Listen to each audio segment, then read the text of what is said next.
OTT पर होने वाली पैसों की खनक से बॉलीवुड के बड़े सितारे भी अब वेब सीरीज करने लगे हैं। जो काम नवाजुद्दीन सिद्दीकी, मनोज बाजपेयी या पंकज त्रिपाठी किया करते हैं, वो अब अजय देवगन जैसे स्टार भी करने लगे हैं। स्टार की उपस्थिति में निर्देशक थोड़ा बहक जाते हैं। वे स्टार को तवज्जो देने लगते हैं और दूसरे किरदारों को साइड लाइन कर देते हैं।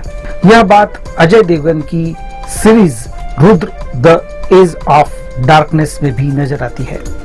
अजय को ज्यादा से ज्यादा फुटेज देने का असर कहानी पर भी हो गया और थ्रिलर होने के बावजूद यह सीरीज उतना मजा नहीं दे पाती है।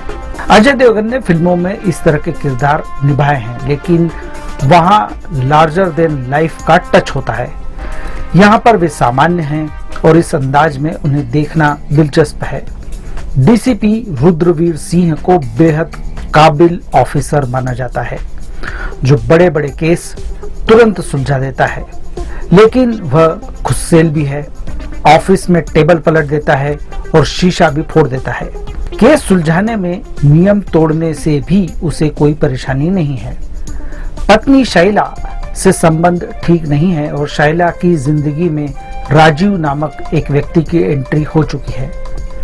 काबिल अफसर के वैवाहिक जीवन में होने वाली उथल पुथल सेक्रेट गेम्स और द फैमिली मैन जैसी कुछ वेब सीरीज में हम पहले भी देख चुके हैं और यह ट्रैक अब टाइप सा लगता है। BBC वन की ड्रामा सीरीज लूथर का यह हिंदी रीमेक है, जो 6 एपिसोड में फैला है। हर एपिसोड लगभग 50 मिनट का है। हर एपिसोड में एक केस सुलझाता हुआ रुद्र नजर आता है।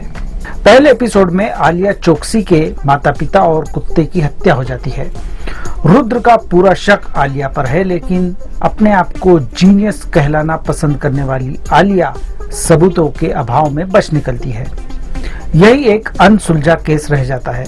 रुद्र पर आलिया मोहित है और उसकी होशियारी का उपयोग रुद्र अपने केस सुलझाने में भी करता है। पुलिस वालों की हत्या करने वाला साइकोलॉजिकल किलर, खून से पेंटिंग करने वाला आर्टिस्ट, अपनी नपुंसकता का बदला बेकसूर लड़कियों की हत्या करने वाला, एक निर्दयी अपराधी जैसे कठिन केस रुद्र के आगे आते हैं। हर केस इसलिए दिलचस्प है क्योंकि अपराध करने वाला बहुत होशियार और चालाक है। वो कोई सबूत नहीं छोड़ता है, लेकिन मजा तब आता है जब इन केसेस को सफाई से सुलझाया जाए। बस यही सफाई रुद्र में नजर नहीं आती। कुछ बिंदुओं पर अचानक पहुंचकर वह अपराधियों को पकड़ लेता है, लेकिन वह यहाँ कैसे पहुंचा, इस जर्नी को ढंग से दर्शाया नहीं गया है। इस वजह से रुद्र सीरीज असर नहीं छोड़ पाती। रुद्र की पत्नी से क्यों अनबन है, आलिया क्यों रुद्र के प्रति आकर्षित है, इन सवालों के ठीक से जवाब नहीं मिलते। आलिया और रुद्र को खूब चालाक और होशियार बताया गया है, लेकिन ये दृश्यों के जरिए जस्टिफाई नहीं होते। केवल बातों बातों में ही ये बातें कही गई है।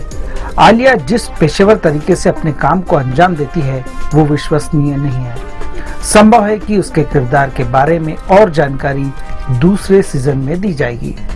राजकुमार हिरानी के सहायक रह चुके राजेश मापुस्कर ने इस सीरीज का निर्देशन किया है। एक विदेशी सीरीज का भारतीयकरण करने में थोड़ा वे चूके हैं। रुद्र का ऑफिस एक सेट नजर आता है। ऐसा ही सेट अनिल कपूर की सीरीज 24 में भी देखा जा चुका है। कुछ डायलॉग्स भी ऐसे हैं जो अंग्रेजी से अनुवाद कर दिए हों। राजेश ने सीरीज को जरूरत से ज्यादा डार्क रखकर माहौल बनाने की कोशिश की है, लेकिन इसका कुछ खास असर नहीं होता।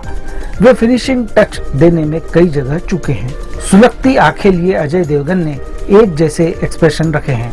हालांकि उन्हें डिजिटल डेब्यू का अच्छा मौका मिला है और अपने गंभीर अभिनय के जरिए वे दर्शकों को आकर्षित करते हैं। लंबे समय बाद नजर आई ईशा देओल को पहचानना मुश्किल हो जाता है। उनकी एक्टिंग भी एवरेज रही है। राशि खन्ना का स्क्रीन प्रेजेंस अच्छा है और वे प्रभावित करती हैं। अतुल कुलकर्णी को अंतिम एपिसोड में चमकने का मौका मिलता है, लेकिन उनका कैरेक्टर विश्वसनीय नहीं बन पाया। आशीष विद्यार्थी जैसे कलाकार के साथ स्क्रिप्ट न्याय नहीं करती। मिलिंद गुनाजी, अश्विनी कलसेकर, ल्यूक केनी, सत्यदीप मिश्रा साइड लाइन पर रह जाते हैं। कुल मिलाकर Rudra the edge of darkness एक ऐसी सीरीज है जो अच्छी और बुरी के बीच झूलती रहती है। इस सीरीज को मैं 5 में से 2.5 स्टार देता हूं।